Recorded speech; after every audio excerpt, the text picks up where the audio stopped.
boilers, because it's like your home. If you clean it, optimize it, and tune it up on a regular basis, you're able to prolong the life. And that has been happening. In discussions with Mr. Hardacre, he's pretty confident that this is going to get us through. It did get us through this winter, and he doesn't see imminent failure because it is in good shape. But it is original, it is over 30 years old, and the committee needs to know that it's getting closer and closer to the need for replacement when finances will allow. So those are the three considerations for you, and also very importantly, we want to present to you the technology plan. Yes, at this point in time, I would like to ask Patrick Daly, our Director of Academic Services, to come forward. He's prepared a presentation for you this evening. We'll discuss. Yes. Thank you. So we figured as we were to look at our large cap, just to summarize some of the achievements we've done with technology this year. We've had our technology planning committee, which met very much during the beginning of the year, late night and afternoon meetings. So I just wanted to thank those folks. Michael Jackie was on that group. Glenn McKay, Chris Smalley, principals of the Hood and the Little Schools. Joanne Coughlin, our technology integration specialist in the district. Kathy Dasho, who's a computer technology teacher at the middle school. Lil Diesman from the business department. She's a curriculum specialist at the high school. And Maureen Calafatis, who's the library paraprofessional at the middle school. So they worked very hard to help develop this plan. Just to also thank other folks who contributed. Nick Langford, our network administrator. Randy Pyrus, a technology technician. Nancy Anzoni, data specialist. Ed Biggs, who's a part-time tech technician. Thea Peach and Steve Kelly, elementary school technology paraprofessionals. Kathy Willis, Superintendent Carl Nelson, Director of Finance. John Bernard, John Fauché, Sean Clean, the other principals, and the many teachers and paraprofessionals who contributed to our input into this plan. Some of the highlights from our tech plan. The technology survey was completed and submitted on January 31st, 2011. This year included a few new questions that hadn't been there before that basically asked all of our principals and as a district as a whole to do a survey of all the equipment, technology, and teacher training that's going on in the district. It was submitted online entirely and submitted to the DEC on time. And the submission of that plan is what triggers us to be eligible for things such as E-Ready funding. Some of the highlights, 100% of our teachers are working towards proficiency on the teacher self-assessment tool. So this is an ongoing process. The principals have dedicated some time to allow the teachers to assess their own knowledge about technology. This is newly updated and the standards are pretty high. So to get to that level 3 or 4 for proficient or advanced, the teachers really have to know quite a bit about technology. When I say 100% are working towards it, doesn't mean 100% have reached that level, but it means that everyone is working towards it. Instruction about once a week. So you've got close to 80% using it at least once a week. It's a good number. It's something we definitely want to work towards improving. We want the scoring for every classroom to look like the presentation that Mr. Clean made earlier, and everyone is working towards those goals. 80% of the staff have received technology-related professional development in the past year. And we are meeting the 5-to-1 ratio of students to Type A computer. A Type A computer is a high-quality multimedia computer that's capable of running current software. This is about 850 computers in the district, but we need to maintain this goal. We need some updates to maintain this goal. Part of this plan, we really reworked the whole plan and recreated our vision statement. So I'll just read that quickly because I think it's very important. The North Reading Public Schools is committed to providing a technology-rich learning environment that promotes the development of skills and understanding necessary for both students and staff to compete in the global workforce. We will strive to meet the needs of our 21st century learners with a technologically infused and progressive curriculum. We also endeavor to use technology to help us collect and analyze student, educator, and district achievement. So in support of our mission, we drew upon the national standards, which were just published in the fall, and we will focus on the following areas: learning, assessment, teaching, infrastructure, and productivity.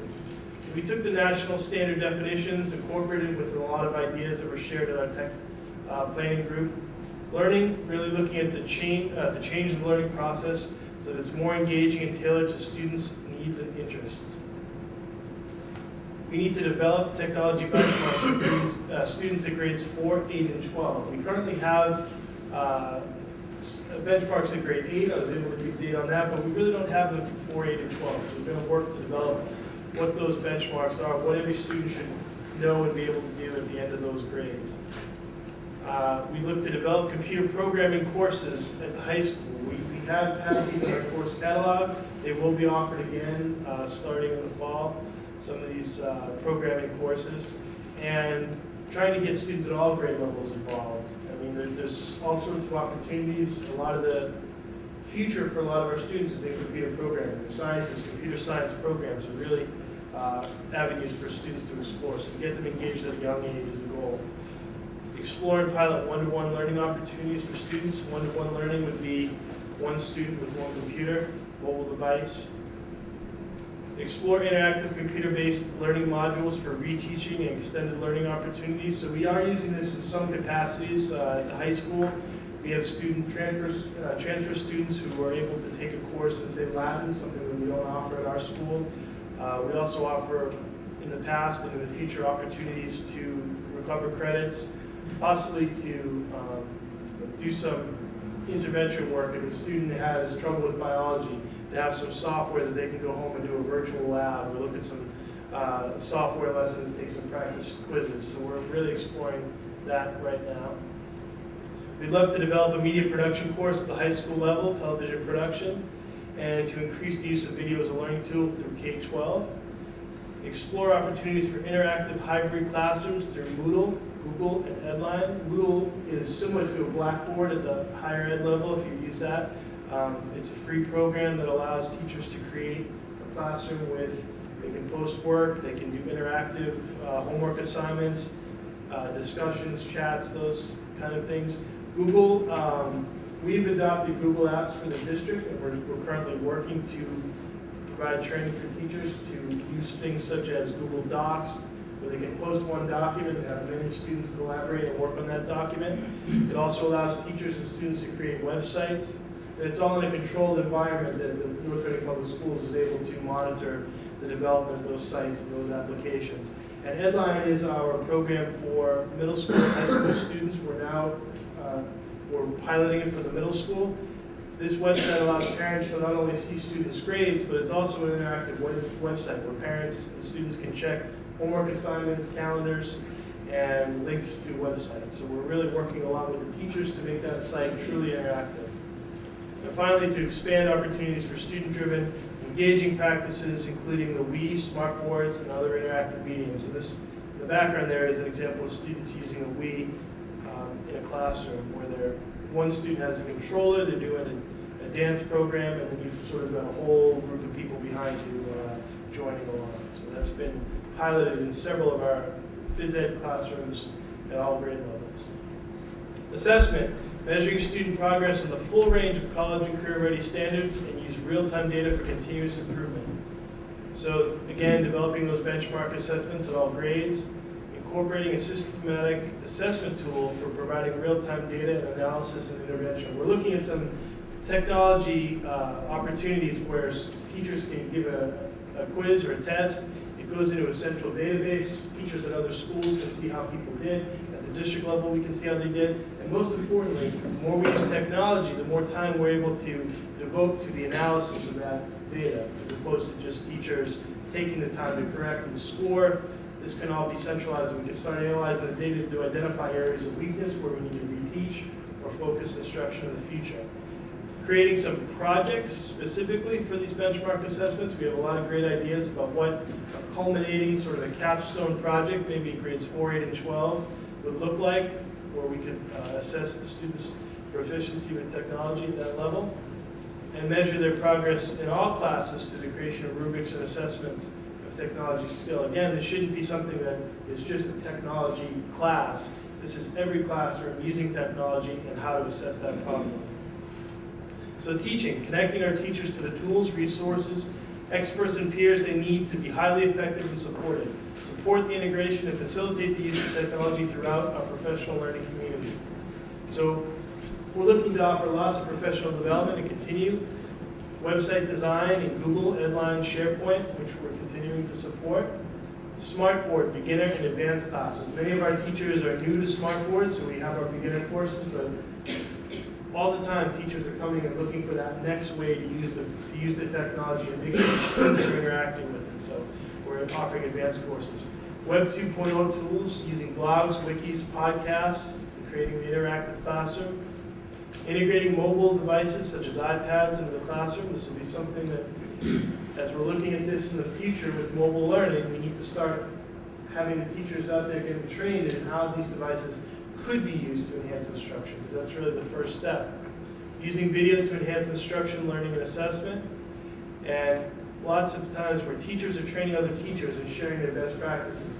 You saw some great examples of work here at the Bachelor School that's happening that I've seen in many other schools, but creating opportunities for those teachers to offer workshops themselves. We have some teacher at the high school who's really proficient in using Google. She's running a workshop that our teachers are able to now take and learn from her experience. So that's a great opportunity.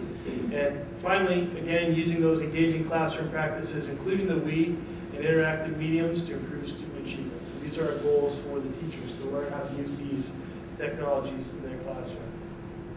The infrastructure is sort of a big piece because we need to provide students and educators access to a comprehensive infrastructure for learning when and where they need it.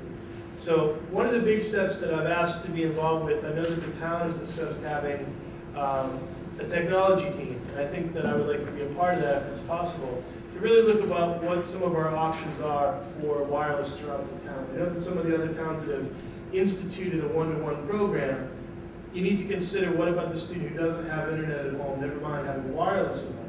So some of the towns have been able to figure out a way that it's creating opportunities, whether it's throughout the whole town or whether it's at parks, at recreation centers, at public internet centers, extending the school hours, increasing the library hours, so that we can guarantee that every student that has a mobile device or an assignment is able to complete that assignment outside of the school day. Investigating and implementing wireless options for existing schools. We're looking at several different options to put wireless in our buildings. It works well now, but we're looking at getting some more sophisticated technology and infrastructure in the building so that the wireless is what we come to expect when you go to a hotel or to a building in Boston where you walk in and the wireless is right there and easy to access for everyone. So it's sort of that next level of wireless infrastructure that we're investigating. Supporting and maintaining our safe and secure network, this is crucial. Providing access to educators at home via our VPN and students access to all websites. So currently our teachers and administrators can log into their desktop from home and see their actual desktop with their actual programs and activate those from home. So we want to maintain that. We've improved our uploading and downloading and streaming capabilities. So we do have some wonderful programs such as Discovery Education where teachers can log in and show to their classes all sorts of science and history videos that are fantastic. One of the issues is that we have some trouble with the streaming speeds. We're currently running a T1 line at 1.5 megabits per second for downstream and upstream. We're looking to improve for the fall to a new line with Fios that's 50 megabits per second downstream and 20 megabits per second upstream, which we hope should provide faster uploading, downstreaming, and streaming of video. So that should be quite an improvement that we're excited to see in the fall. So I think a lot of our staff are going to be very excited about that. Finally, productivity. Using the technology to help schools become more productive and accelerate student achievement while managing costs. Our goals for the future include developing partnerships to cultivate alternative funding sources. As we know that the technology budget increases, so we need to keep looking elsewhere for funding sources. A lot of schools are leaning towards really using school funds to support that infrastructure, and then looking at other groups, whether it's support groups, foundations, and grants to really support the purchasing of the actual devices.